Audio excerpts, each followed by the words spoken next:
Justin Bieber, hold on. 89.9 The Light. You're with Cam and Joe this morning. Time to talk about a topic, Joe, with our guests, Brett and Kate Ryan from Focus on the Family, which often gets looked at from a different perspective. But today we're going to flip it a little bit, talking about bullying. Now, often this topic gets talked about from the victim side of things. But what if it's your child that's actually the bully? This is what we want to talk about today with Brett and Kate Ryan. Morning, guys. How are you? I am very, very well. Good morning to you. And I hope that everyone had a lovely Mother's Day. Absolutely. Now, guys, we always want to think positively when it comes to our own children. We never like to think to potentially that our children may actually be the ones that are the problem in this area. But what can we do if we start to suspect that our child may be the bully? Well, you can send them to a military camp and they can go away for 12 months and see what happens there. But obviously, the first instinct would be, it couldn't be my child. So there is that element of denial. It couldn't possibly be. But we have to go in with an attitude that if someone's bringing this to our attention, that we have to actually listen to what they have to say, because there's always a grain of truth. There may be some simple explanations because they may have only heard it from another party and then they just bring it to our attention. But we have to acknowledge that it could be our child, and we need to dig a little deeper to find out what is actually going on, because this may be completely out of character, or it's something that's developed over a short period of time, or we have just kept our heads in the sand and have been completely in denial. What are some of the signs that we can notice in our children that would be reflectors of a bullying attitude or disposition? Well, they can be aggressive. They can take over. They can alienate, or you can see them at every point trying to get in what is classified as the in group, and so they're kind of signs of an insecurity, to be quite honest. And a lot of bullies do come from that place. And in fact, one of our sons was bullied, and he was talking to me about it. And this was in year 11. And I said to him, darling, I get that he's, treating you poorly, but I wonder what's going on in his home life. Why don't we stop and think about what could be happening there? Mm-hmm. And he said, oh, I don't know. And I said, well, you know what? Maybe check him out, see if he's okay. And turns out it was a whole lot of stuff going on there. And it changed his attitude, and it actually changed their relationship, because somebody actually stepped out of their space and feeling, that they're being attacked, rather than going and saying, maybe this person's going through a really tough time. And I'm not saying that's always the case, but often there's something underlying that behaviour. Yeah. And the other things you might look out for is they may not be invited out to functions and parties, or when you say, who are you been playing with? And they might not have anyone to talk about. So they're actually thinking that the best way of getting friends is attention seeking and becoming a bully. And that could be done through sarcastic humor. It could be through physical harm. It also could be just verbal barbs. It could be a variety of different things that could happen when it comes to being a bully. But finding out what's going on in their world, and not to jump down their throat, because then it'll shut the conversation up. Yeah.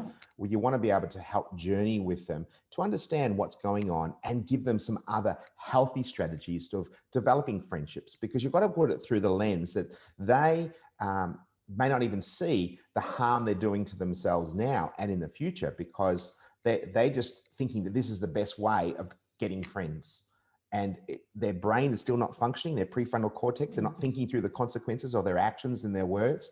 So you have to help them. You are actually, as their parents, their prefrontal cortex. Yeah.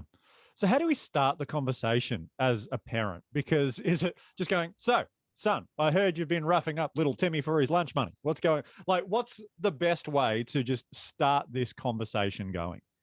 Well, I mean, if it's been brought to your attention, you do kind of have to start it somewhere and say, look, hun, this has been brought to my attention.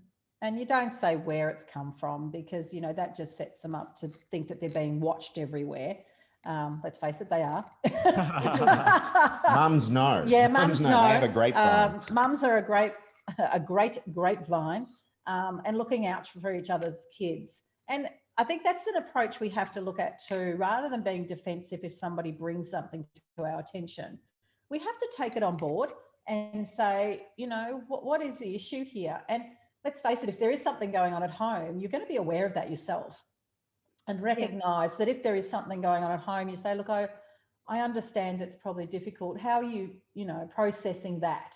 And not even focusing on the bullying, but focusing on what the real issue is. Trying to get to the bottom of that, I think, is the bigger question. Yeah. Because that's going to, you know, get on to the behaviours. Because if you don't ask those questions, all you're doing is dealing with a symptom. And that's going to get nowhere. It might deal with this situation and that child, but it won't deal with the bigger issue. One thing I imagine, and if you have a various number of children, you can sometimes see the dynamics outplayed with siblings. So I guess watching the dynamics with the brothers and sisters between each other, is somebody being dominant, as you said, or displaying aggression? Maybe if you can have kind of the lens of what is happening in the dynamics of friendship within the own children, that would kind of give you an indication of outside of the home as well, do you think? Very much so. I mean, the home should be the haven, and that's where we learn behaviors. We create a culture. This is the behavior, this is the language, this is the activities and the attitude that we have and desire in our household, and then that will flow on into their school environment or wherever that may be, whether it's in sport or, I mean, I actually accidentally, when I was 10 years of age, I tripped over a boy playing basketball and he broke his arm. And as a result of that, I was labeled a bully. Even though it was an accident, I was labeled a bully. So it can happen in all different types of things. And often if children they interpret it through their lens, and they have heard this word, it's a buzzword really, bullying, and they're realizing that, you know, just if someone didn't invite them to play a game, I'm being bullied. So you have to actually determine what it was that was actually happening, rather than just assuming the worst case, because the child were going, oh, we were just playing footy and we already had even teams, and so we kept on playing. Yeah, they didn't look outside of themselves, because little ones particularly can be pretty selfish. You know, they're interested in what they're doing. They're so it's not necessarily the bully aspect, but you have to address the issues that are causing, because really bullying is just it's a power. It's to have power over another person, whether that's our siblings, whether it's a school friend, whatever it may be, it's a power. And to get a reaction, to get a response, that's what they're trying to do. So you need to give your children another way of interacting with other people. Are you teaching them how to be genuinely interested in another person, asking them questions, even though they might not ask you questions? If they can start learning how to be friendly, they will develop friends. And as a result of that, they won't actually have to revert to becoming a bully. I think too, having a voice. Sometimes if a child doesn't have a voice, it can come out in the form of bullying, because they're desperate to be heard. And I think we have to be careful in our families to make sure that everybody has a voice. We hear what they're saying. We ask them questions. We're showing that what they have to say is valuable. Yeah. Because and validate their experience. Absolutely, validate their experience, because otherwise it can come out in other ways. You won't hear me, so I'm going to make you hear me. Yeah. And it's not even intentional. It's just they're desperate. And this theme of attention seeking has almost come up a couple of different times throughout this conversation. I wanted to maybe tap into this a little bit more, because are there some strategies that we can model for our children to be able to teach them almost just the right way to interact with other people? Well, there's a lot of different things. Yeah. Again, it may seem awkward. Things that we assume how to interact with other people is intuitive. We've learnt those skills, but children may not have. Learning the skills of cooperation, teamwork, getting them involved in maybe a team sport, because I realize that there'll be someone better than them and there'll be someone who's not as good at them. There'll be someone that they have to listen to a coach. You're learning how to interact with other people, and all of those things can build up to your reservoir of skill set to know how to deal with another person who doesn't necessarily agree with you.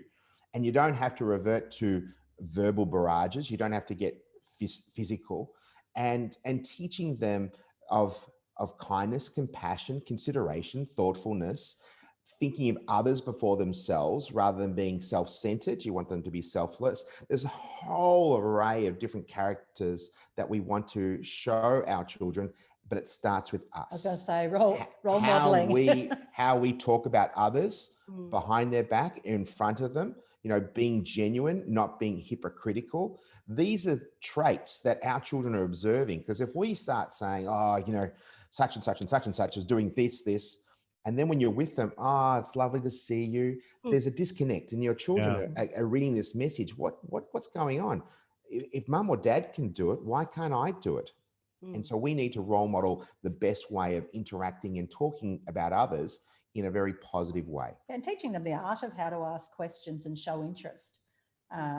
People are surprised when you show interest.